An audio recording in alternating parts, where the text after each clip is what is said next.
Welcome to the very first episode of Live Wild with me, Hilary Rose. This is the podcast that invites you to explore life on a level that's a little bit deeper. I'm thrilled to introduce my first guest, Níall Ó Murchú, otherwise known as Breathe with Níall. Níall is a wellness expert, a Wim Hof breathwork facilitator, expert in shamanic healing, cacao facilitator, and so much more. But now he is the author of a beautiful new book called The Blissful Breath. I chat to him about his career and life journey, the benefits of cold exposure, finding calm in the chaos, the miracles of healing with the breath, and believing in magic. A lot of how we're living, given the circumstances of the last few years, people feel they're up in this emergency mode, this survival mode, fight or flight mode, which is amazing in short bursts. It's incredible to deal with difficult things, but over days and weeks and months and years, that's not fine. So the body can't regenerate, the body can't heal itself, the body can't restore itself if it's stuck up here in fight or flight. So when we do some breathing, all of a sudden we start to unwind and we start to come back down out of that state of emergency, and we start to come back into this parasympathetic part of the nervous system, and in there we can start to heal. I loved this chat with Níall. I think he's a special soul, and in my humble opinion, I think the work that he does is vital. You can check out his work and book on his website breathewithníall.com or on his Instagram at breathewithníall. And now, on with the show.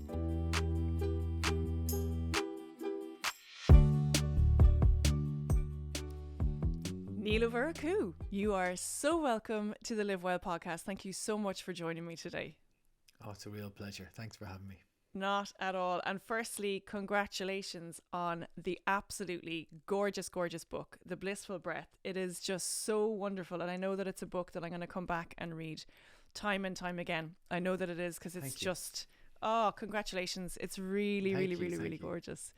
I highly recommend it. But we're going to go into the book in more detail a little bit later on. And I wanted to kind of go back to the start. First of all, I want for listeners to know exactly what you do, because you've got a multifaceted career going on. So can you explain what you do as a practitioner, a healing practitioner? Yeah, I suppose the simplest way to describe it is that I teach people how to breathe. That's it. Now, obviously, there's way more complexity to that, but we breathe all the time, and it's something that we don't really think that much about. But when we do start to pay it attention and practice it and change how we breathe in different ways, it can have these profound effects on our lives. So in some cases, I teach people how to breathe to deal with stress and anxiety, so they feel more comfortable and safe and calm again. In other circumstances, I teach people how to use the cold as a way of learning to breathe, and that's how we met. Mm-hmm. And so, of course, there's lots of different ways of breathing, but for me, everything starts with the breath. So that's really why I kind of dedicate most of my time thinking about and teaching is breathing. It's so amazing. I always say it's the first thing you do when you're born, the last thing you do when you die, but it's the thing that you do every single day, all day, and don't even think about it. Yeah. And it's, again, like you said, we met on a Wim Hof course. You were hosting the course, and it was just a really, really transformational time in my own personal life that really brought me strongly into breath work. But again, we'll go to that a little bit later on. I want to go back to the start of your journey, and I'm going to say the start of your breathing journey, which sounds so silly because obviously you're doing it since you're born. But when you kind of consciously came into, what was the catalyst in your life that really brought you, I suppose, into the breath work journey in a conscious way? I always had a quite intense relationship with breathing. From what I could gather from my parents, my birth was extraordinarily traumatic, and it was all to do with being choked in the womb and all these kind of things. And then I had asthma for a long time. So breathing, or the struggle with breath, was always a big part of my formative years growing up. And I suppose the thing that really started making me think a bit more about it was I played basketball for Ireland when I was younger, and I would have this inhaler with me the whole time, and the inhaler would ironically in the cold my asthma would get worse. So we'd be playing in these big sports halls, and my asthma would get worse, and I'd run over, take a blast of the inhaler and run back on, and everything would be fine, immediately be fine. And eventually the doctor said, look, the company who makes these inhalers, they're having an open day. You should go along. You might learn something about how to improve it. So I went along, and they did this big presentation about how this inhaler was the fastest working inhaler in the world, and it worked in 15 minutes. And I remember thinking to myself, hold on a second, for me it works immediately. And then it got me thinking about how the inhaler was like this crutch or guide or help or whatever it was. It didn't actually work immediately, but in my mind it worked immediately. And that got me thinking about how my breath was connected to all different parts of, so what was really helping me breathe better? What was really helping me, feel that constriction in my chest before that? And then, so it got me thinking about breathing, but when it really kind of became something central to my life was when I was training with this amazing Shaolin monk. He set up a temple in London. Wow. Shifu Yanzi. And Shifu Yanzi was one of the world combat champions, like this ferocious man, but also this very kind of kind and gentle Buddhist monk at the same time. So I had gone to him to learn how to fight, and he had taught me. I moved to London and everything to train up there in Tufnell Park, and he taught me how to breathe. He taught me how to breathe and how to meditate. And so in the middle of our training, we'd be doing this really difficult training, and extraordinarily difficult physically. And then he'd stop us right there in the rain, and he'd do these breathing exercises with us, these long exhales, and all of a sudden we'd be back feeling good again. Bring balance. And that was really when the practice of breathing for me became this subject that I just had to go and find out as much about, because I realized that how we feel physically is reflected in our breath, how we feel mentally is reflected in our breath, how we feel emotionally is reflected in our breath.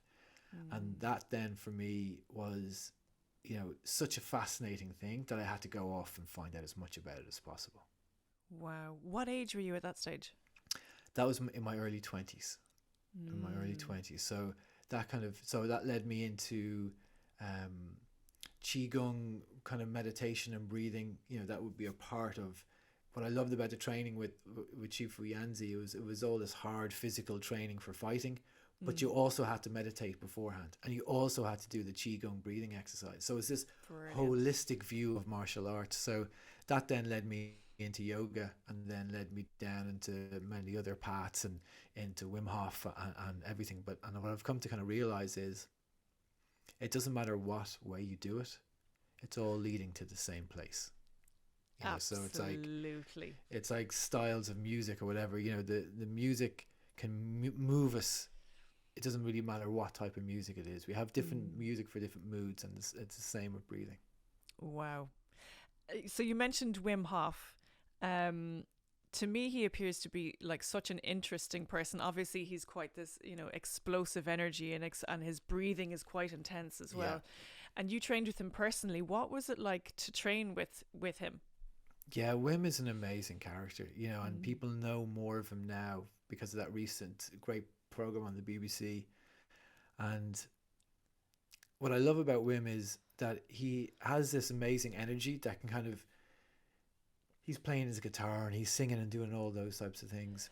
It's very playful, but it's not, he's just so calm in a way as well, even though he has this big energy. And he's very playful, and he's just himself, and he's very refreshing to feel that you're around somebody that is just themselves, but also what it does is you see that Wim is an ordinary person. You see him talking to his children, you see him kind of feeding his chickens, all that kind of stuff. But then you realize that this ordinary person can do extraordinary things. And then that kind of opens the option up for us to say, well, look, if normal people, ordinary people can do extraordinary things, then nearly everything is possible, and history is full of people who were fully human, flawed and everything, but we're able to do these incredible things. And then it kind of it gives us hope that we can all do these incredible things. We don't all have to be some kind of ideal, and Wim is the embodiment of that. He is there, flaws and all, to be seen, but he is also then this person that has done this incredible thing for humanity, that's shown us this way that is helping millions and millions of people all over the world. Absolutely. And it feels like it is his life's work, I imagine, born out of very traumatic circumstances. Anyone who knows his story, you can go and find it. There's plenty of interviews where he talks about it.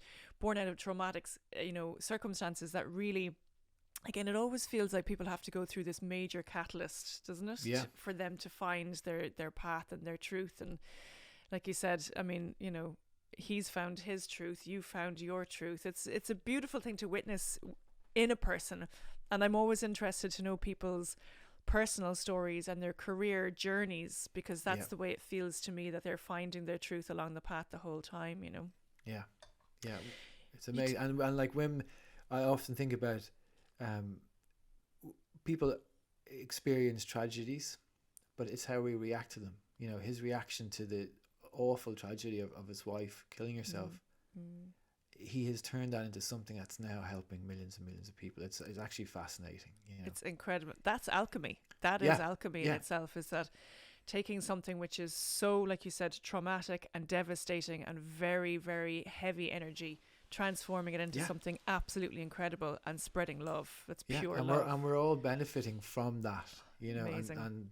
And that's, Wim has many things about him that are on a kind of level of genius, and that is one of them. To be able to take something so dark and to turn it, as you say, into something golden, something different. He's a very special person. It's beautiful. And like you said, everybody is capable of it, which is, again, it's about the knowing and the belief in that. You talked about the different types of breath work, and I've explored like a lot of healing modalities, which I've loved all of them, and they've all been kind of an expression of different parts of myself. But the one thing I always come back to always is the breath. And again, I've explored different types of breath work as well. I mean, obviously with yoga, there's a lot of like pranayama and yogic breaths. There's holotropic breath work, which I actually don't think I've done that quite yet. I've done shamanic breath work, which has been incredibly powerful. Yeah. And then obviously the Wim Hof breathing. With the different types of breath work, can you talk us through some of the different things? I know you said they kind of come back to one center point, but can you talk us through the different types of breath work, what they can do for people in different circumstances? Yeah, I think the answer to that is actually within the breath itself. So our breathing is broken down very simply into two parts. One, the inhale, and two, the exhale. And the inhale is more of an active part of the breath. Our heart rate increases a little bit when we inhale. Our sympathetic nervous system kicks in a little bit more when we inhale. So that's kind of fight or flight, that energy part. And the opposite is true of the exhale. So when we exhale, our heart rate starts to go down a little bit. It's the parasympathetic, peaceful part of the nervous system. So in essence, all the different styles of breathing kind of fall into one or two of those categories. Either the emphasis is on the in-breath, and that tends to be a little bit, more intense, tends to be a bit stronger, or the emphasis is on the out-breath, which tends to be a little bit calmer, more peaceful. So, whatever a person feels they need, the type of breathing they should do kind of roughly reflects that. Is the emphasis on big inhales, or is it on calm exhales? And in that way, they can either feel, okay, I need to raise my energy, or I need to come back down out of the state of emergency and survival. And most of the different ways of breathing fall into roughly two of those kind of camps. I feel like most of us nowadays are living in living a lifestyle and living in a way that I suppose our bodies aren't meant to live in. So I feel like most people these days are living in this fight or flight mode. Yeah. So it's like I've noticed a difference in breath work where it's like, oh my God, okay, now I feel peace and I feel calm and inner calm. Have you noticed that within your breath work workshops? That So you're spot on. A lot of how we're living, given the circumstances of the last few years, people feel they're up in this emergency mode, this survival mode, fight or flight mode, which is amazing in short bursts. It's incredible to deal with difficult things. But when we're up there for a long time, in that state, the body is taking essential energy from nearly every other part of us, so it's taking energy from our digestion, from our immune system, and it's pushing it into this fight or flight to be able to deal with whatever the danger is. And that's fine over short periods, but over days and weeks and months and years, that's not fine. So the body can't regenerate, the body can't heal itself, the body can't restore itself if it's stuck up here in fight or flight. So when we do some breathing, all of a sudden we start to unwind and we start to come back down out of that state of emergency, and we start to come back into this parasympathetic part of the nervous system. And in there, we can start to heal. In there, everything finds balance again. But we need to have time down in there in order for us to be healthy, in order for us to have clarity in our mind and to have kind of love and openness in our heart. We have to come down out of that fight or flight.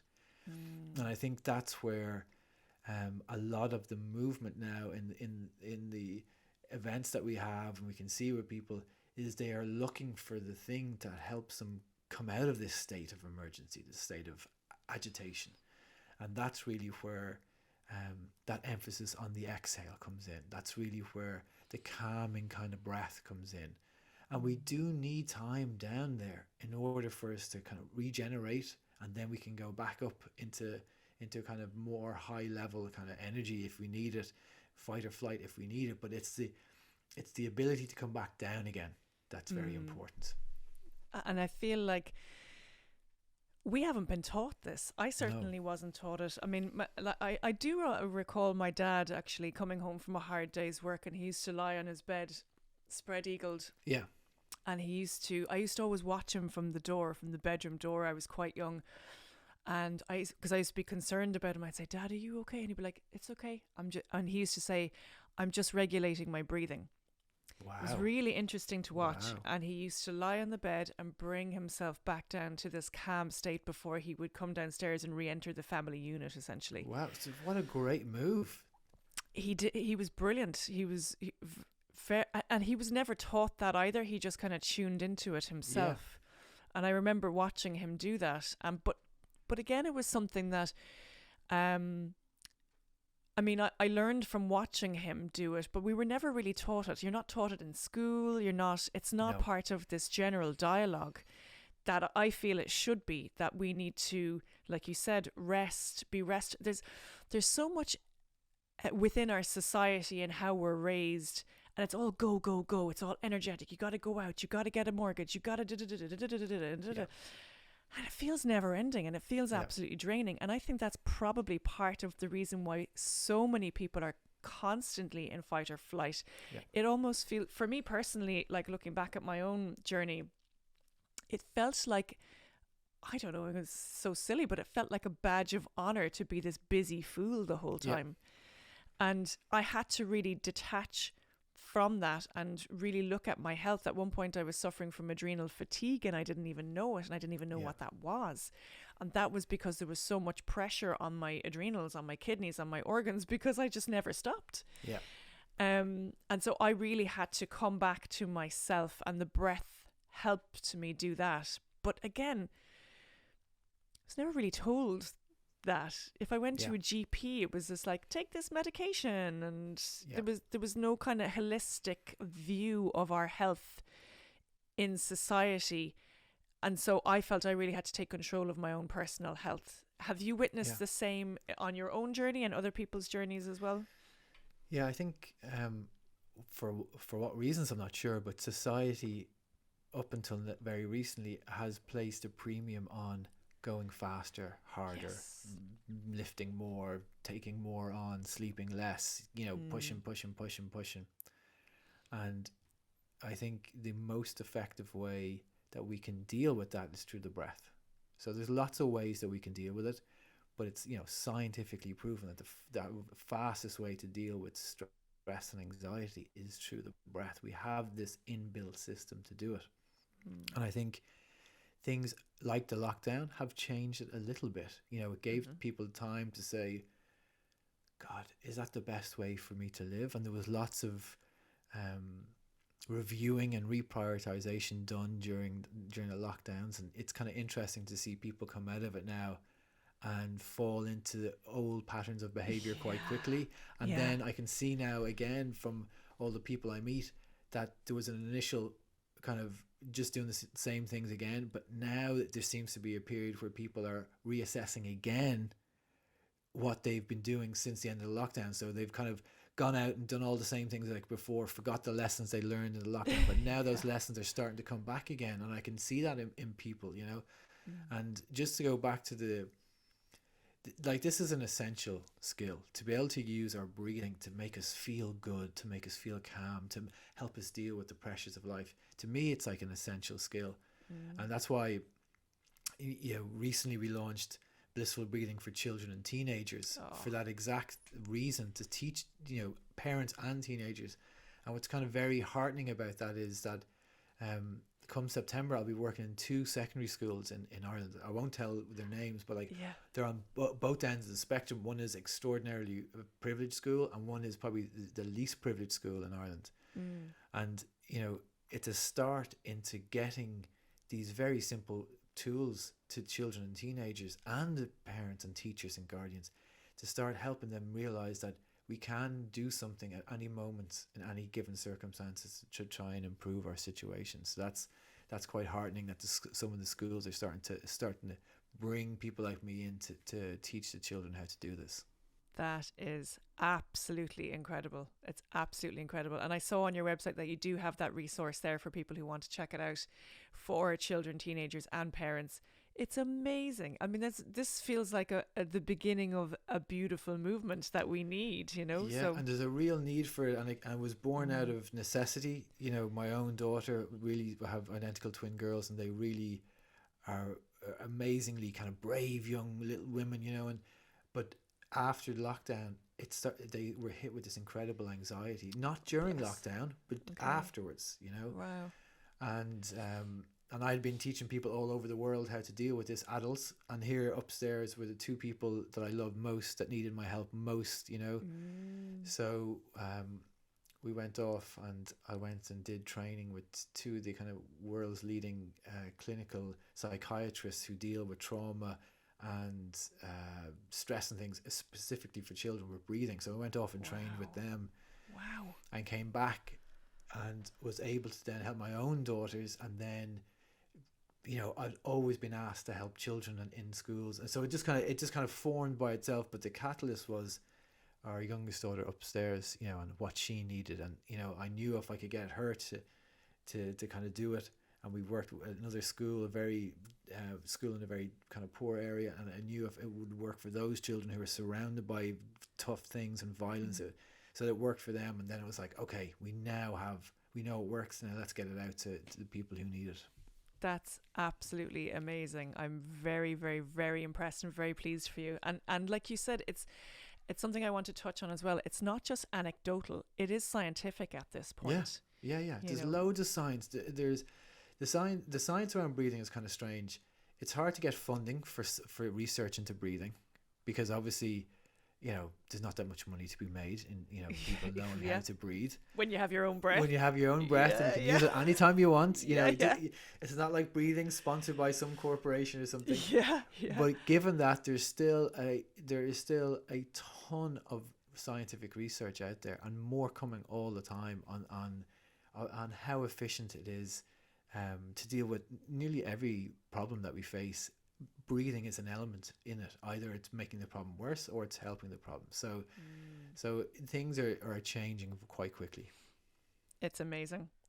I mean, like, I've seen the power of the breath firsthand, not just in myself and my own journey, but in other people. Can you think of any examples that you want to share with us where you've witnessed like almost like incredible healings? Like, so there's an idea within the kind of world of kind of breathing, that one breath can change the direction of your life. Wow. And that idea can be applied to a session where somebody's lying down and breathing, and they can have an epiphany about something, or they can see things differently. But it also applies to real life, where, say, for example, somebody could be about to make a huge decision about their life that's been forced on them. Like, they're in a situation, it's high pressure, they have to make a decision one way or the other. And in that moment, by just taking a breath, it just allows us a little bit of time and space to make a decision that's the right decision. So yes, we can lie down and we can practice our breathing, and that has this cumulative effect, and it starts to change us. It starts to change the chemistry of the body. It starts to change the alkalinity of the blood. It starts to do all those things, and they have a profound effect on people's health. But also, that one breath can change everything. It's amazing. Like, an example that I have, like, I herniated discs in my back a couple of months back, probably 6 months ago or whatever. I was in extreme pain, but I had booked in for a shamanic breathwork session. I was like, I'm not going to miss this session, even if I'm in extreme pain. And I went into it, and I was pretty much crawled in the door on my hands and knees, and I was lying down for the session anyway. And I've herniated discs in the past where it's taken me probably 6 days to really come out of it. And then you've, a further healing process of maybe a couple of weeks, really, but you're, getting yourself back together. After that shamanic breathwork session, within 24 hours, I was back on my feet. Yeah. I couldn't believe it. It really blew my mind. And I know there's like a lot of oxidization that comes back into the cells, and that's where all the really juicy healing happens. But I couldn't believe it. I was like, it was incredible. Yeah. Like, are there, can you recount any stories like that that you know of that have just blown your mind? I get emails like every week from people that have endured like really horrific things. So like, I get them all the time about people in the dentist, for example. People are getting like their teeth pulled out or something like that. Oh, the dentists are getting a bad rap here now. Yeah. But by being able to focus on their breath, the experience is different, because they don't feel the pain as much, and after the recovery is really quickly evolves then. But there was one really lovely woman, I won't say her name, but she was quite elderly, close to 80, and she used to come to do the Wim Hof Method workshops with me, and she was she hadn't got much money. She had very poor health, and she would come and do the breathing, and then, like, she was nearly 80, she'd get into the ice bath, and she would use that breath to find a sense of peace and calm. And I said to her, I'll call her Lisa, I'll say to Lisa, look, you can have a free ticket to any of our events, just keep coming to them. And Beautiful. She used to drive in her little car around Ireland to all the events, because it helped her deal with a life where her family was no longer with her and they lived elsewhere, and she was very much alone, and that then brings along lots of different health kind of problems as well. But by using the breath and getting into the cold, and the bravery at that age, getting into the cold and everything, she was amazing. She was really amazing.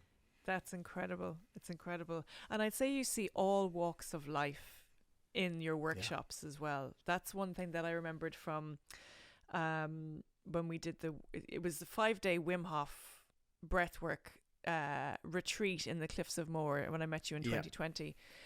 And for me, it was a very transformational journey. But I remember looking around, and there's, I don't know, probably 20 odd people maybe there on that retreat. And it was from all walks of life, all ages, and everybody, again, reacted so differently in different ways to different sessions. And I loved, observing other people as well on their journey. But there was one session that we did, and it was called the power breathing session. Oh, my goodness. Power was the right word, because... Yeah.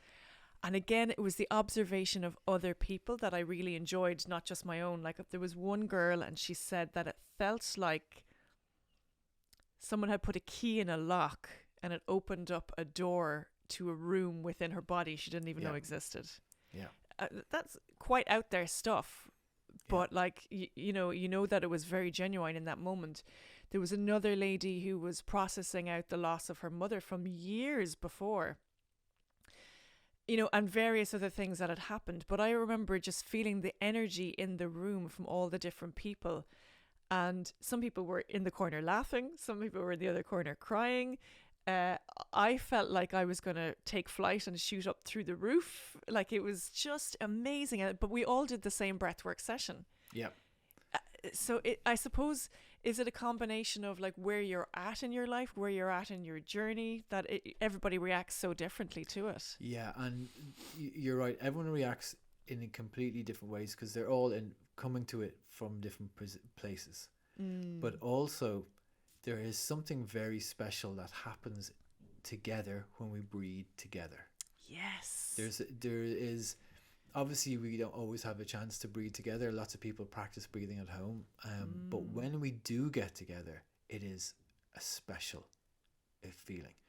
So there's a few things going on within the group.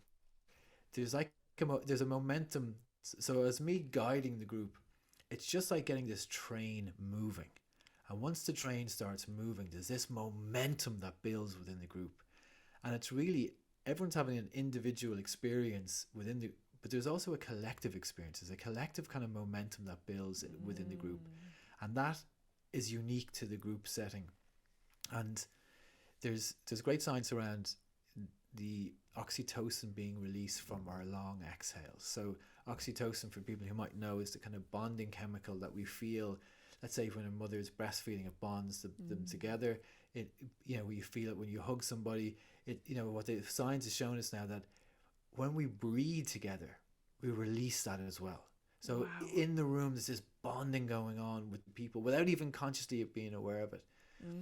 And there's even theories now that the release of oxytocin from the breathing bonds us as well to our environment. So there's a sense of kind of being at one with not just ourselves, but the people around us, but even possibly our surroundings. This idea of, so we're starting to understand really what Bob Marley might have been talking about when he was talking about one love and those types of ideas.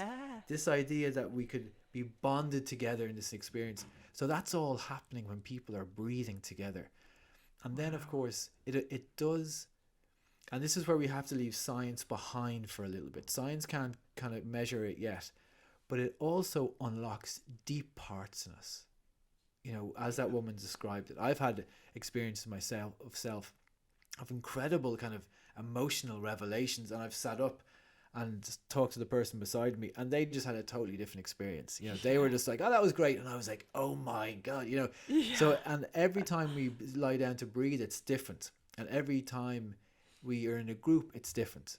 So sometimes, like that experience I had was in Wim's house in Strew years ago, doing power breathing for the first time as part of my instructor training. And I went all the way to Wim's house, and they had this kind of like big greenhouse in the back, and we were lying down doing the breathing. And like that, in the middle of the power breathing, I had this realization that my relationship with my grandmother, which wasn't great, had been affecting every other relationship with every woman in my life, including my wife and my mother. And in that moment, I realized that my grandmother, who had been widowed very early, and she was actually terrified of being poor, and that came out in all types of behavior. But in that moment, I realized that, and I forgave her, and I for the first time I ever said, oh my God, I love you, to my granny, even though she was like a long time dead. And I sat up and I turned to this fella beside me, another instructor, and I told him all this, and he was like, what? He was just having like a nice breathing session, and I was like, oh my God.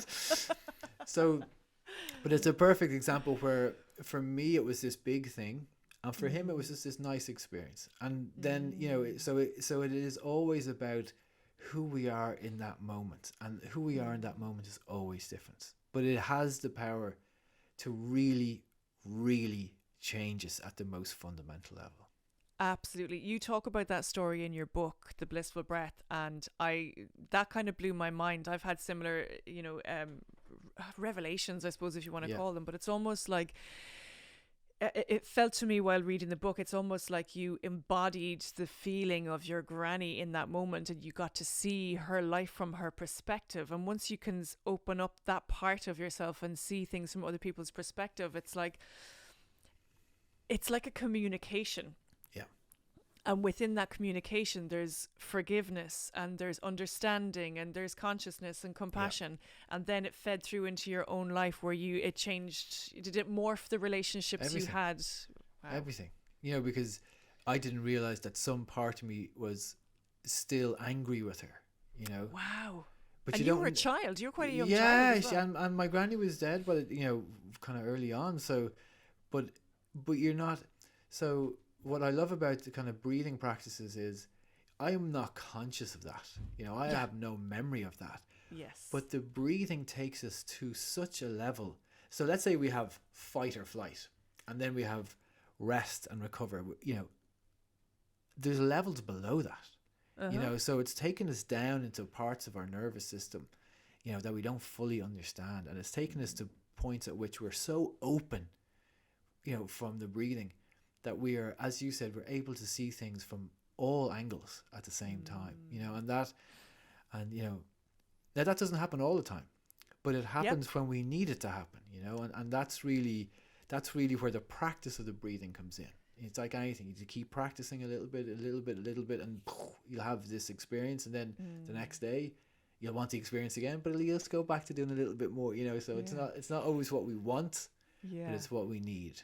It feels like divine timing when that happens, where that it's just, okay, universe or God or spirit or whatever you want to call it just goes, okay, now's the right time. Now he or she are ready for this. And like you said earlier as well, you kind of have to park the science in those moments and kind of go, okay, I understand the scientific, because our logical brains are always trying to, and then again, that's the society that we grew up in. Our logical brains are always trying to figure it out to make sense of it. And part of that is wonderful, obviously. But then there's parts you just got to park and just go, I don't understand it, but I trust the experience of it. When, there's so much of our existence that we don't understand, and science struggles to explain even the most basic things, even about how our brain works or where's the mind, all those types of things. So if we allow ourselves to think, okay, there's loads of things that we don't understand fully yet, and that's okay. So when we have these experiences, that's okay as well. We don't have to try and figure it out. We can just experience it and be like, whoa, and just enjoy the wonder of it, and then we can go back to measuring things. And that's it. And I think it's a part of that as well, as a trusting and a knowing and a really sitting into that moment and just going, I'm just going to let whatever's happening here happen. And sometimes I feel as well, like when those moments are happening for me during breath work or whatever other practices, I almost try to grasp onto those moments because they feel so good. And now I've learned I need to let go of that and just surrender into the moment. And that's when it stays much more than when I try to grasp it. And also I always think I must try and remember that later on or write down. And you're like, no, forget it. Just forget It'll come back. That's what because I'm the same. I would kind of feel like in the early days, I wanted those amazing experiences to happen all the time. It was like, I want that again. But that's like the kind of cruel irony of it. The more we kind of cling to it, the more difficult it is, to get a hold of. So, but you're right. It's just allowing it all to happen. And those great ideas or those thoughts, they'll come back again. Like we don't have to worry. They're not lost. They're just coming back. They'll come back around again.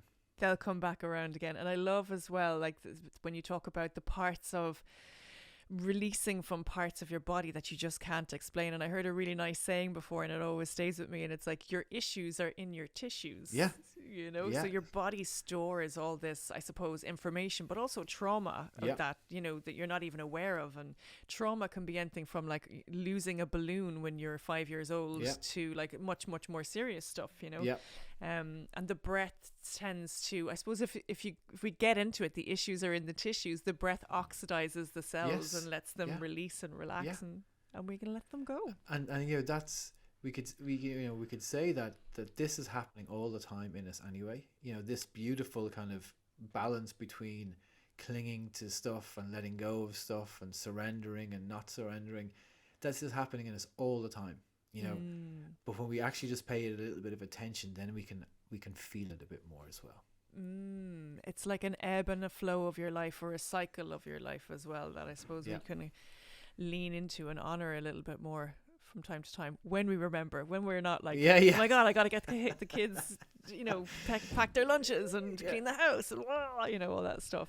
And that's the beauty of, you know, after a little bit of practice of the breath, even in amongst all of that chaos, and there's plenty of that chaos in this house with 4 children, even in amongst that chaos, we can still bring our attention back to our breath just for a moment.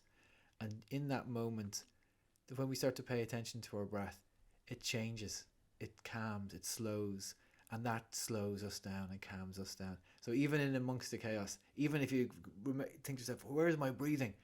And you'll feel your breathing is erratic, and then just pay attention to it, it'll balance itself out, and then we feel a little bit more balanced as well. Wow. Yeah, you talk about that in the book, that you had 4 babies under the age of 4. We needed a lot of breathing to deal with that. Yeah. And we still do. Wow, fair play.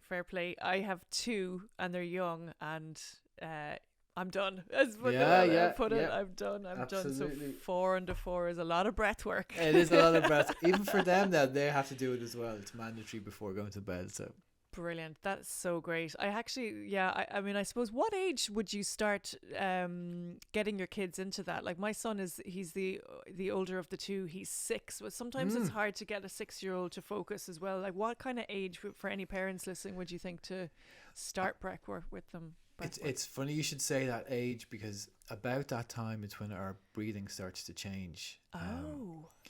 So if we watch young children breathe, they breathe with their whole bodies, everything expanding, you know.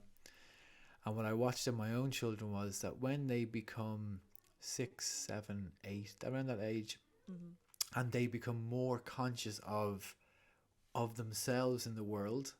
You know, before that, they're just doing anything they want, you know. Oh yeah, I love that. Yeah, but as they become more conscious of themselves, that seems like a pressure that we haven't felt before, and it starts to change the breathing a little bit.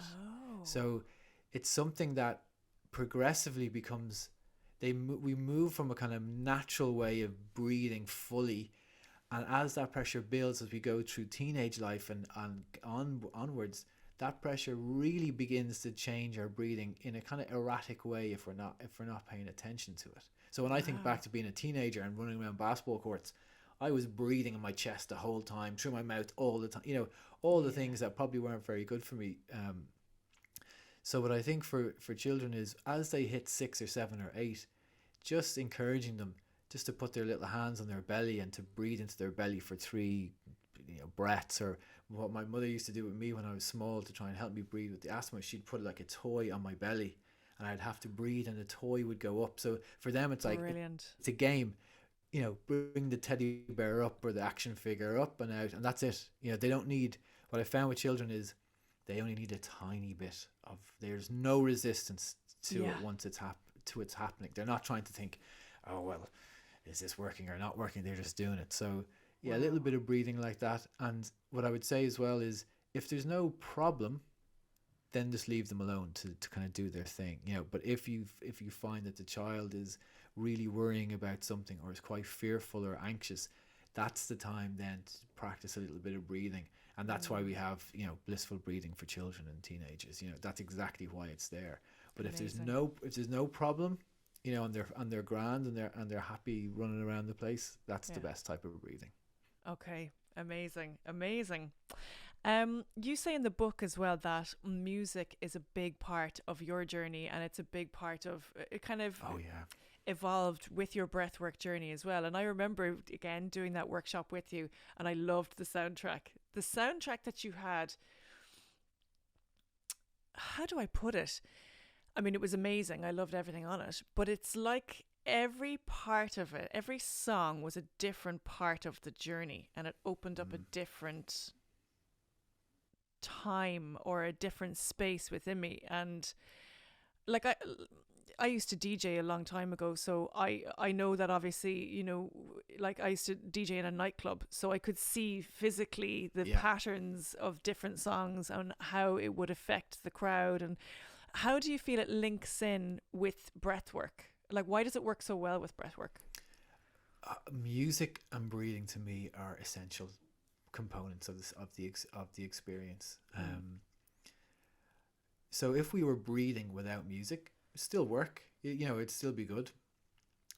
But I think, like breathing, music can take us to places that we couldn't get to without it. And I think when we combine the two, like when you're saying about kind of DJing, like on that playlist now, there might be 100 songs, and when I'm guiding a group of people through breathing, I kind of know what songs fit together in what ways and what songs bring about a certain type of feeling as well. So I'll change the songs based on what I can see happening in front of me. And you know, it's kind of hard to explain. Maybe it's a little bit like DJing. You can kind of feel where we have to go and what music needs to take us in that direction.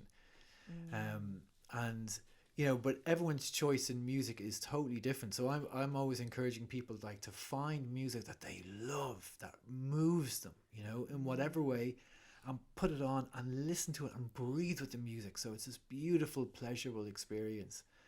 And let the music and the breathing take us to some place emotionally, perhaps, that we mightn't even be thinking about, you know. But music is so amazing at bringing about these states of mind, you know, or these states of our heart. So, and the breathing is just a great way to complement that. Do you think when it comes to music, when you get into the nitty gritty of it, that it is a vibration, you know, and it's the vibration that, like, different frequencies will have different vibrations and and affect different parts of you. Like, you'll have a heart frequency. Yep. You know, you'll have, you know, different frequencies will open up the different energy centers or the chakras in your body. Like, do you feel that that's part of it? That when you're breathing, it's lending a hand to open up these energy centers that maybe the music is kind of doing the rest of the work. Yeah, I absolutely feel that's the case. And I think in most cultures, there is a musical part of whatever healing that they do in the culture. Yes. You know, so take any of the big religions or spiritual practices, there's always a musical element to the practice, you know, to the ceremony. The ceremony, there always is. And even in Ireland here is like sultry and you know, there's the 3 different types of traditional music, and one of them is the kind of dreaming one, you know, so it's the really relaxed kind of music that you'd use to dream to. And I definitely feel that when we have a look at the different cultures, and it's particularly religion as a form of spiritual practice, there's always amazing music as part of it, you know, and that definitely opens people up, you know, in a whole different way. And sometimes when I'm away with Wim Hof, teaching with Wim Hof, Wim will have his guitar and we'll be playing live music and singing when we're doing the breathing. And to have, as you were saying, live music, you can feel it, you know, you can feel the kind of instruments, and that just adds another layer. As you're saying, that kind of vibration we can sense, like you're in a nightclub and you can feel the bass coming up through the floor, you know. Literally, it's the same thing. I was talking to a fella yesterday, and we were having this discussion about, like we were talking about the power of breathing as a group and its comparison to the old rave days, or maybe the new rave days, you know, like the idea of this collective experience with people all moving in the same direction. You know, maybe they weren't using their breathing, but the music was part of that experience as well. And there's definite similarities. I agree 100%. I mean, I was a major clubber in my late teens, early 20s, and I look back at it now and I go, okay, yeah, it was great. I had loads of fun, but it was also a search for something more. And it was like you said, the movement and the music together, it was a search for something deeper, and perhaps a community that needed to be together in that sense and express themselves together. And like you said about the group breathing, that it's a lot more powerful when people are doing it together in a group, in a session. And just to go back to when you talk about religious or spiritual practices and how they use music in ritual and ceremony, I mean, I suppose you'd often see sound bowls or gongs, or they might not necessarily even be a song per se, but, you know, even a gong within a ritual will do something. Yes. And sometimes you can't even understand or know what it is. Again, that's about kind of parking the science. Have you experienced that? So one of the great things about my job is that myself and Josie, my wife, she works on the behind the scenes on all the work we do, and we create events that we want to go to. So we have recently been creating these events with this great person, Emma West. So I'll do the breathing, Josie will do this beautiful cacao ceremony, and Emma is this sound bath person, you know, and she has these massive big instruments of all types, and we just lie there, and you can feel the movement and the vibration of the different sounds moving through your body, you know. And again, it's like we've all been in a place where something's very loud and you can feel it internally in your body, you know. So as these different instruments are played and she sings over the top of it, you know, the idea is that there's a kind of a frequency, or there's a kind of instrument for each type of person, or, you know, so one person might feel a connection to one sound and another person may not. But the feeling afterwards, it's just this, I always feel like I can sense infinite space within me, you know. It's not like an external, it's like, it's just, it could go on forever. And again, when we look at, you know, so many different cultures, they have instruments as part of it, you know. And as you said, it doesn't have to be a song, it doesn't have to be a chorus and a song, it's sound, you know. We use sound. And it's like, why do we go to the sea just to stand there and look at it? A lot of that is the sound of the sea, you know, the beautiful sound of that rhythm of the waves coming over the rocks and the sand. So I often think that the sounds we create, we're just mimicking what we hear all the time outside in nature. Absolutely. And I suppose if you go back and look at the Bible, and they say in the beginning there was the Word of God, that's just sound, you know. So it's like we're made up of these ultimate vibrations. So when you hit these different sounds from different instruments, they're going to be like a different part of yourself that can be opened up or explored again. You talk about your wife Josie and doing the cacao ceremonies. I love cacao as well. I know it's been there's been a boom of cacao, you know, in the last couple of years. I drink it every day. I think it's amazing. I don't drink coffee because it gives me the jitters. I just can't do it. I'd be hospitalized if I had a cup of coffee at this stage. I haven't drank it in like nearly 3 years. So cacao does it for me because I feel like it's very much a brain activator. It's a good replacement. Absolutely. And they say it's a heart opener and all those things, and I've experienced that in ways as well. But there's a magic to it that I can't quite explain. Do you feel the same as well? Is it? Yeah. Well, again, we were very lucky. Like a couple of years before COVID, we were putting together an event, and we brought in Natasha's this amazing cacao facilitator. I'd never done it. We had a beautiful Wim Hof experience, and then Natasha brought us through cacao, and I just thought to myself, what is this thing? Yeah. I felt so amazing afterwards, you know. Yeah. So Josie went off and she did her cacao training, and again, what we found was that breathing and cacao work so well together. Yep. So like from the science point of view, cacao is a vasodilator, so it opens up all the blood cells around the respiratory system. So when we're breathing, so I've had some of the most, you know, amazing things that I've learned about breathing during a cacao ceremony, when I've been breathing deeply while drinking the cacao. Wow. And I think it comes back again to, like, we know from the science that it's full of theobromine, which is a very specific kind of chemical that makes us, it's like caffeine but not as strong, but also anandamide, which is that bliss chemical, again, which opens us up. So it's only found in the human body, in cacao, and in CBD, or, you know, marijuana, you know. Okay, so there is lots of science to show us why it starts to make us feel good. But again, when you allow yourself to say, okay, that's that, we'll put that over on the side for a second, and we think about it more deeply. One, it's taking time to slow down. Yes. It's like, you can drink cacao quickly, absolutely, but if you drink it in a ceremony with some breathing, you're doing nothing else, and it just feels amazing, you know. It does. And then for me, it's also a very creative process. I've had great ideas about solving problems, you know, when drinking cacao as well. So again, we're kind of, in one way, we're quite selfish. It's like, what event would we love to go to? Oh, let's do some cacao. Let's get Emma to do the sound bath and I'll do the breathing, you know. But what we found I always try to say curious about things and experiment to see what works and what doesn't work. And what we found is that the combination of breathing and cacao is like magic. Yeah. It is like magic. So we are doing, you know, once a month, every 5 weeks now, we have a blissful breathing and cacao ceremony events, mostly in Dublin. Yeah, I was going to say, when are you coming to Cork? To Wexford and places as You're going to have to start coming down. Great. You're going to have to start coming down south, though. When are you coming to Cork? Yeah, we'll have to do it. Actually, I think we're in Cork in October, and we were thinking of doing a Wim Hof workshop, and then afterwards we'll do a cacao ceremony for whoever wants to do that as well. So I'll let you know. Please do. I will be there, and I'll drag a bunch of people, and I'll put it all across social media. So great, I will definitely let you know. Absolutely. I suppose, again, okay, we've talked about a lot of different healing modalities. We've touched on, obviously, well, we've gone into breath work, we've gone into the music, cacao, and there's there's so much out there at the moment.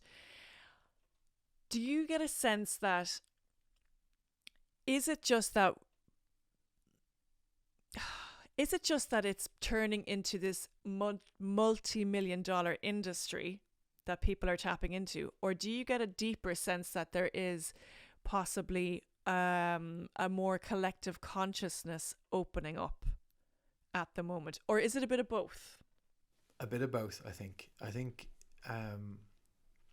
There's been a shift in society, a major shift in society about loads of things recently, and there's so many ways I could take this, but one of the things that I would look at is, say for instance, I'm 46, and when I look at the younger generation, what astounds me is their openness to things. Yes. You know, and they're world beaters. You know, they are going to be the best in the world at whatever they do. You know, which is a different mentality than, say, when I was growing up, where Ireland was always like, in football or whatever it was, whatever sport, it's grand that we're in there, but we lose, but we're grand, you know. Well, the younger people have this totally different view of the world. I think that's partially because they have access to information, and you know, the internet has good and bad elements, but they can see the world and they can make choices, and that then filters up into how we see things and the other generations see things. So I think there's been a real shift in what is available, what choices are available to us. Yes. So that choice can be, we can go to the pub like we've done for the last 200 years, or we can decide that we'll go to, after the pub or before the pub, we'll go do a cacao ceremony or something like that. So I think there's an element of choice that is now present that was never present before. And there's also a change in, you know, we have whatever interests you are interested in, you can now find out about them, and you can now find people that will teach you about them, and you can go and learn from the best people in the world online for whatever it is. And I think those kind of elements, and there's many more of those kind of elements, are pushing us into this totally new way of looking at life. And I think there is a huge change taking place. And of course, there was a Sunday Times article there, I read it there somewhere, and it was like, the wellness industry is now the bigger $50 trillion industry or whatever it is. Crikey. Which is like, one way is like, oh, okay, grand, but other ways, thank God, you know, that could easily be just the pharmaceutical industry plus the petrochemical industry. You know, it could be the usual kind of things of the biggest industry. If the wellness industry is that big, a lot of that is doing a lot of good. Obviously there's lots of commercial stuff and all that kind of stuff, but a lot of it is doing an awful lot of good. And I think when we look at the changes that have happened so rapidly and continue to happen so rapidly in our society, from access to information, all those type of things, that there's a real sense of things changing. You know, a real sense of things changing. Even how Ireland has voted for equal marriage, how Ireland has voted for all of these things, you know, recently. These are just, for me, signposts that we're heading in this kind of new direction. Yeah, absolutely. A beautiful new direction, please God. Yeah. I'm going to take it back actually, because I forgot to ask you about cold water. Yes, of I mean, course. this is kind of an Beautiful. intricate part of the Wim Hof breath work that you do. Give me your take on cold water and what it does to you, and what cold exposure can do for you. This is, for a long time, I enjoyed cold and breathing as part of the Wim Hof Method, and I thought to myself, they have loads of proven benefits, and there's even more benefits coming out as we talk all the time about, say, dementia and improving things like that. But it took me a while to come to a point where I figured out what was the fundamental link between our breathing and the cold, and why it was there. And it brought me back when I was doing research into how my own breathing at birth was a problem. And what I found out was that I hadn't thought about it till that point, that when we're in the room, like, we have this, our mothers are breathing for us. So we're not breathing, our mothers are breathing for us. All of us share this experience. Wow, yeah. When we're born, it's the shock of the cold air. No matter what part of the world we're born in, it's colder than it was within the womb. It's the shock of the cold that forces us to take our first breath, and it ignites this chain reaction in the body that brings our lungs alive for the first time, brings our whole respiratory system alive. We start breathing because of the cold. Wow. And when I realized that, I was like, that's it. Like, from the beginning of our life, there is this relationship between our life and our breath and the cold. And then we go through life and we might forget about that. But when we bring the cold back into our lives, it kind of completes the whole experience again. Wow. So there's it improves our immune system. It improves our levels of stress and anxiety, helps us deal with all of that. It reduces inflammation, reduces pain, does all these things. But the reason it does all of these things, in my view, is that it brings us back to this whole kind of wholeness again between our breath and the cold. And so for people listening, it doesn't have to be a big deal like jumping into an ice bath every day. It can be just as much as putting your feet or hands in the cold, or going for a walk with your jacket off for a few minutes, or whatever it is. It makes so much sense that you say that now. Now it's clicked with me. I suppose the first thing, if I turn the shower on to cold, after having a hot shower, I finish with a cold shower. If I turn it on to the cold, the first thing that I'll do is go, and take a breath. And it's the same if I get into the sea, or you step outside, like you said, without a jacket and it's a really cold day. You just go, so it forces you. I suppose the cold itself, it forces you to take the breath. Yes. The cold is like a teacher that's waiting for us there to teach us how to really get the true potential out of our breath. Wow. And we kind of briefly talked earlier about how the breath is the first and the last thing that we have, and if it wasn't for the cold, it wouldn't even be the first thing, so it's the cold that triggers that. So as you said, every time we go out into the cold, we can either be fearful of the cold and hate the cold, and in Ireland we can't escape the cold, where the cold wind is with us for most of the year. Or we can decide that the cold can be a force for good in our lives. Yes. And we can learn how to use our breath in the cold to learn how to find a sense of calm in the chaos and the shock of the cold. And then that ability to find that sense of calm in the chaos, we can use that everywhere then. It doesn't have to be just in the cold. So the cold is there as this incredible teacher, this incredible force for good in our lives. But we have to learn a little bit how to use it. Absolutely. And I'm thinking back to when I was in my early 20s. I remember being at a music festival, being freezing cold, when you get to a festival, you're like, oh my God, and there was the shakes. And a friend of mine who was a sailor, who was used to the cold and the cold water, he said to me, stop resisting it. Let the cold into your body. Just let it in. And I couldn't understand what he was saying. I was like, no, but then I'll get like hypothermia and die or whatever. That was the thought process. He was like, no, stop resisting. Let the cold in and breathe. Yeah. And sure enough, I actually stopped shaking and I stopped getting the jangles. But this is many years ago, which I totally forgot after a festival. Yeah, but they were And right. only It says came back to it. surrendering, like, because really with the cold we can't fight it. It's such a strong, powerful force. Yes. We have to let go. We have to surrender, which is the opposite of what we want to do. We want to be like, "Ah!" Yes. But again, following that long exhale where we can stay calm in the cold, then the body is in a place where it can adapt to the cold, and it can start generating heat in the cold. And then we learn, That's amazing. yeah. And then the deeper lesson then is, if we can adapt in the cold by just breathing, we can adapt to all the types of pressures by just breathing. Amazing. The cold is just a pressure. It was just a catalyst, like you said, a teacher. Yeah. The cold and the heat are just pressures. They're just different ends of the temperature scale. Stress is a pressure. Yes. Feelings of panic, they are a pressure. So once we learn to find that sense of calm in the cold, then we can find it everywhere.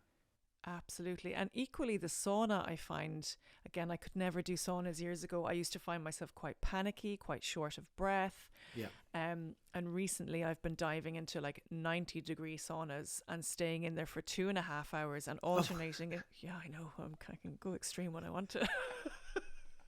I said this to a friend of mine. He's like, "Are you training for the Irish rugby team or something?" I was like, "No, I'm not." But life can feel like that. Yeah, but the release when 90 degrees at 2.5 hours is quite extreme. But I did come out in and out and actually straight into the cold, into cold water vat, back in, back out. And it's almost like those extremes just softened out the body so much. It was blissful by the end of it, Yeah, and it really needed it. And people often think that I only spend time in the cold, that I'm live in an ice bath, but really we want the hot and the cold. When we look at our lives are full of opposite opposing forces. We have night and day and cold and heat. Everything it has an opposite force, and ideally we kind of go to the extremes to find that balance then. So by going to the extreme in your sauna and getting into the ice bath, then when you come out, your body has found this new balance in between both, and then it feels amazing. Yeah, absolutely. And I suppose they are polarities of the same thing. Yeah. Like, when you have extreme heat and extreme cold, and if you put that in a straight line and looked at it visually, it's the same thing. But it's the opposite end of it, so it's like trying to find where does the heat stop and the cold start is a really interesting thing to try and get my head around as well, And it's the same with the breathing. We're breathing in and we're breathing out, and we're holding our breath in and we're holding our breath out. So it's this, as you said, like it's opposite ends of the same experience. And again, it's when we take ourselves to these opposite ends of the same experience, then we can find this new balance, and that's where really all the value is. Is being able to find that new balance. It's what Buddha did. Buddha's the balance, the middle way, isn't it? Like, it's amazing. Looking at the book again, you say in it that just 10 minutes a day on a consistent basis can change your life entirely, which I think is 100% accurate. Do you find, I know myself that with all the different practices that I have, I always come back to the breath, but it's the one that I resist the most. It's so interesting to me. And you touched on it in the book. Can you talk more about the resistance to the breath? Yeah. So a long time ago, when I started teaching the Wim Hof Method, for example, I used to think that the resistance would be to people practicing the cold. They'd do the breathing exercises, no bother. And what I've found over the years is that the resistance is not to the cold, because the cold is like a little bit of an adventure. You might jump in the sea, or, oh my God, it's a cold shower at the end of your hot. Whatever it is, there's a sense of adventure about it. Dread, but probably adventure as well. But what I found is that our deepest resistance is to breathing. Even though, we're breathing all the time, and that's, I think, part of the resistance. I think somewhere on a deep kind of biological level, our body knows that it's breathing for us 20,000 times a day. It knows that it does, it's kind of like saying to us, don't worry about this. I'm looking after the breathing. So deep within us, even though we know that taking it even 5-10 minutes of time to breathe every day has these huge effects on us, there is an inbuilt resistance to it because we're going to breathe anyway. Yeah. So it's kind of like, it's not like food. We have to actually go out and get food. Otherwise there's no food. With our breathing, it's always going to happen. So it's there is an inbuilt resistance to it. But I think if we go another step deeper than that, I think that we also are resistant to it because it means that we're going to change. So by breathing, by taking 10 minutes to breathe, you are different when you get up after 10 minutes of breathing from sitting down. And I think that is a very strong factor in why it's difficult to practice it, because we are resistant. Ultimately, we are resistant to change. I was talking to a psychologist recently, and her take was that, our main driver in life is to survive. And to survive means no risk, no change, stay as you are. Even if it's bad, you're just going to survive for longer. So the resistance, I think, is to our change, to the transformation it brings about. Because it does forge you into new territory, which can be uncomfortable. That, absolutely. And I feel like you have to engage in bravery. You have to be a bit brave to want to push through. But the rewards for me are just beyond any of the discomfort or pain that I might experience during it. And it's kind of an interesting thing to talk about, that we're resistant to things that help us. And we're resistant to things that help us all the time. Do we eat this or do we eat that? Yeah. Do I drink this? Or, and one of them might be something that ultimately is a bit better for us than the other one. But again, I think it's not just the breathing. I think we are resistant to lots of things that might change us. That's so interesting. It's so interesting. That's given me more clarity on why I resist it quite a bit as well, even though I force myself to come back to it. But that's amazing. Can we finish up with I call it the Live Wild pop quiz? Yes, of course. It's a quick fire round for you. It's a bit of fun. Okay. What is your favorite breathing technique and why? Coherent breathing, which is basically in for a count of 4, out for a count of 4, because it just heals everything. Amazing. Okay, and all of that's in your book as well. Yes. What do you stand for? What do you stand for? Love. Beautiful. If you were to distill yourself down to an essence, what would be your essence? Lavender. Oh, gorgeous. Gorgeous. Do you believe in magic? If you define it, you have to believe in it. Roald Dahl, paraphrasing, but yes, I believe in magic. Beautiful. What's the wildest thing you've ever done? Oh, Jesus, it's a safe space now. You can talk. Jumping off waterfalls in the dark and down into icy rivers might be the wildest thing. In the dark. That's sure trust. What's down there. Yeah, that is. I mightn't do it again, but I did it before. Wow, fair play. In the dark, there's one thing to jump off in the night light and see where you're going to land, but that's a trust exercise in yourself, isn't it? Really. It is. What is the one thing you do? What is the one thing you do every day to help you live wild and free? You might guess the answers to this. I was breathing calmly and deeply. The question was half out of my mouth, and I was like, sure, I know what the answer is. Haven't we been talking about it? Yeah. We're not paying attention, Hilary.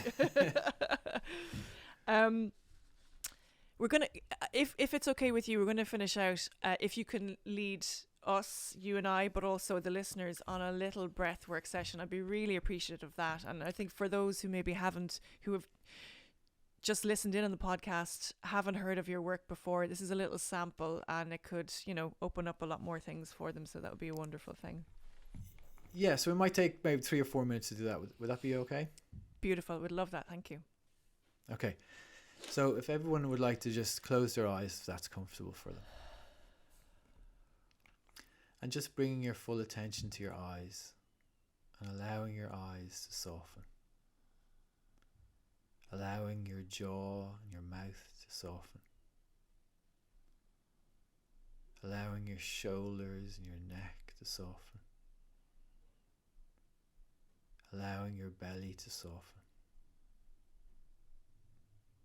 Allowing your legs to soften. Allowing your feet and toes to soften. And just bringing your attention now to your breath as it is. No forcing the breath. Just listening to the breath. Feeling the breath. And in a moment we're going to change how we breathe and change how we feel and how we think. So if it's comfortable for you, placing 2 hands on your belly and just breathing into the belly and feeling the belly expanding, and then just letting go as you exhale. And continue to breathe like this, the belly expanding gently, and really letting go as you exhale, like a sigh.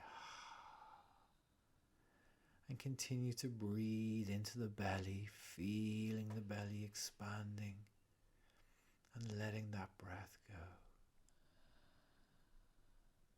Every breath beginning in the belly, every breath gently expanding in the belly, and then just letting go. Finding your own pace as we breathe, finding your own rhythm as we breathe. 3 more breaths like this in the belly. Simply breathing in and simply letting go. 2 more, breathing in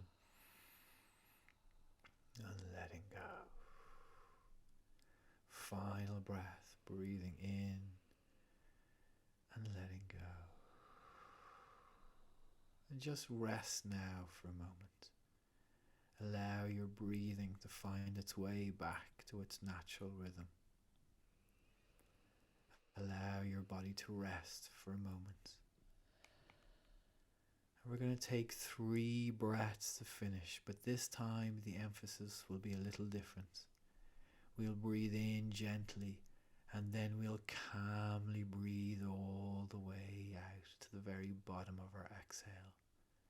And then we'll do that again. So breathing in now. And breathing all the way out.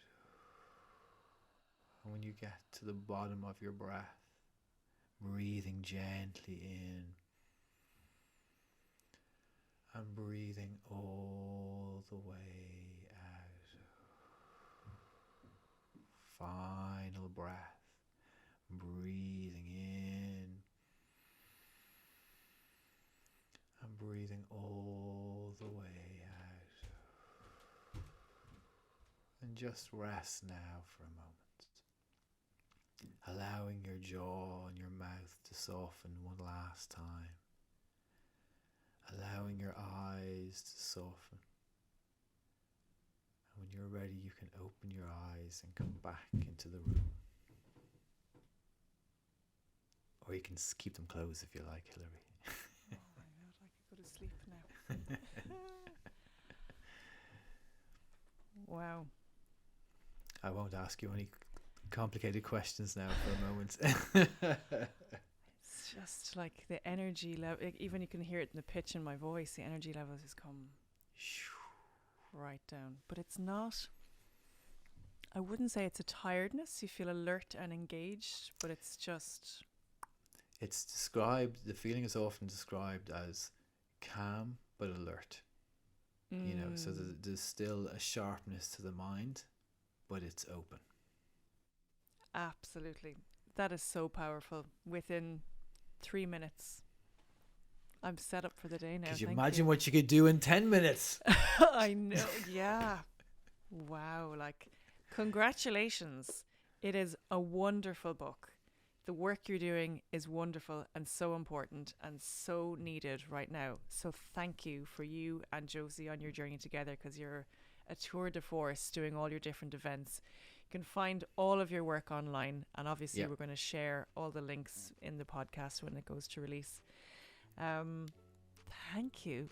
Not just for that, but for the chat today. It's been beautiful. Thank you. And thank you very much for having me. I really appreciate it, and for giving me a chance to tell people about these stories as well. So thank you very much. Anytime. Thank you. Slán.